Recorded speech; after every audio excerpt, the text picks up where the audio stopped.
Eu inicio o programa de hoje conversando com a Cristina Graf, um assunto de pais e filhos. Acompanhe a matéria.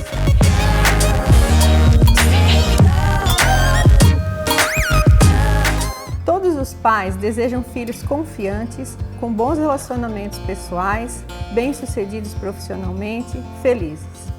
Nas últimas décadas, temos visto estatísticas que nos mostram uma triste realidade de um grande mal-estar emocional em crianças, adolescentes e adultos. Quem de nós não conhece alguém super preparado intelectualmente, porém insatisfeito? Não consegue se relacionar de forma saudável com os desafios e os altos e baixos que a vida traz a cada dia. Diante desse contexto, a inteligência emocional vem se fazendo cada vez mais necessária, fator importante para uma vida leve, segura e plena. Cris, o que é inteligência emocional? Então, a inteligência emocional é a capacidade de reconhecer os nossos sentimentos e os dos outros, de saber lidar com as nossas emoções e aquelas dos nossos relacionamentos, né? Parece muito simples, mas não é. É muito necessário e importante. Nós estamos falando dos nossos filhos, das nossas crianças, dos nossos adolescentes. Cris, o que é e como se diferencia o QI e o QE? O que é um e outro? Então, o QI é o consciente intelectual, da inteligência, e o QE é o consciente emocional, que é essa capacidade de saber lidar com os sentimentos e com as emoções. A Cris disse que fez uma pesquisa recentemente na página dela para perguntar a opinião das pessoas, para saber se as pessoas realmente sabiam a diferença entre o QI e o QE. E o resultado disso não foi muito favorável, né, Cris? Por quê? Então, nós estamos vivendo num mundo cada vez mais competitivo, ágil, e é normal os pais terem essa preocupação em preparar os filhos intelectualmente para o sucesso, para serem felizes. Mas nós também temos estatísticas, uma triste realidade que nos mostram que nós temos crianças, adolescentes e adultos muito bem preparados intelectualmente, mas que não sabem lidar com frustrações, com esses altos e baixos da vida, de ter resiliência. E o que as pesquisas mostram? Elas mostram que muito mais do que o QI, é o QE, essa capacidade de lidar com os sentimentos e com as emoções, que determina o sucesso e a felicidade do indivíduo em todas as áreas da vida. Se a gente for pensar, por exemplo, na vida profissional, se for pesquisar, mais de 90% dos motivos das demissões nas empresas é pelo comportamental. O técnico, ele é fácil de ser ensinado, já o comportamento vem com a pessoa. E devido a essa importância, Cris, então como que a gente pode preparar os nossos filhos para a vida, para esse emocional? Eu acho que a grande maioria da nossa geração não foi educada emocionalmente, né? Quem de nós não ouviu, para de chorar, engole esse choro? Então foi colocada em nós a ideia, que até inconsciente, de que alguns sentimentos são errados, que a gente não podia sentir. Então eu acho que o primeiro passo é o autoconhecimento. É a gente, enquanto pai, se conhecer e daí, se preciso, primeiro se preparar emocionalmente.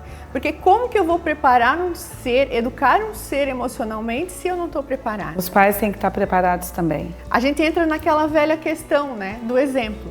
Sim. Né?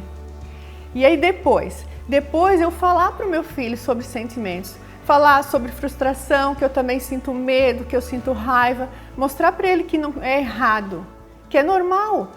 O grande segredo está o que eu vou fazer com a emoção que esses sentimentos me trazem. Certo? E daí depois eu vou ensinar ele a reconhecer esses sentimentos. O que eu estou sentindo e por que eu estou sentindo aquilo.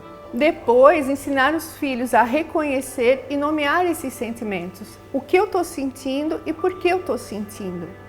Isso é importante para o filho, Cris? Sim, porque a partir do momento que ele reconhece, ele vai aprendendo a lidar. E aí depois, ensinar ele a achar alternativas para lidar com aquilo que ele está sentindo. E aí muitas vezes a gente vai ser pego naquele impulso de querer resolver para ele. Tudo bem, você está sentindo isso e faz aquilo, mas aí a gente não está ensinando, a gente está fazendo por ele. A gente tem que ensinar, conversar e deixar ele resolver sozinho. Isso, olha só, eu sei que você está sentindo raiva por causa daquilo. E o que você acha que você pode fazer com essa raiva? Como você pode fazer para se sentir melhor?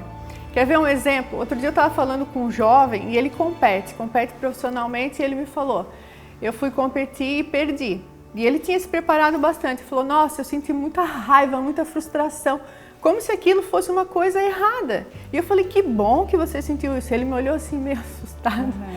Ele olhou, e eu falei para ele, é muito normal sentir isso. O importante é o que você fez com essa raiva que você sentiu, com essa frustração. Porque a gente sempre tem dois caminhos. Levar para o lado ruim, sair batendo, chutando, desistir daquilo, ou usar como uma mola propulsora, como um ponto de motivação. O que eu posso fazer para não sentir mais essa raiva, para melhorar a cada dia. Então, todos os sentimentos, eles têm um lado bom. O que diferencia é a direção que a gente dá para eles. E isso é muito importante a gente ensinar aos nossos filhos, desde cedo. Cris, então para encerrar, eu queria que você deixasse aí uma dica para os pais e para os filhos, né, sobre esse assunto tão bacana. John Gottman é um norte-americano, um psicólogo, super estudioso do assunto, e ele fez uma pesquisa com várias famílias americanas durante muito tempo. Ele pegou as famílias desde a concepção, aí pegou a infância, adolescência, juventude, até os filhos saírem de casa. E o que ele percebeu? Alguns pontos importantes das famílias mais saudáveis, né? Aquelas que deram certo, digamos assim. E o que ele percebeu? Que os pontos mais importantes que realmente fizeram diferença foram a educação emocional dos pais e as dos filhos. Então, eu acho que o sonho de todos os pais é ter esses filhos mais seguros, realizados, felizes.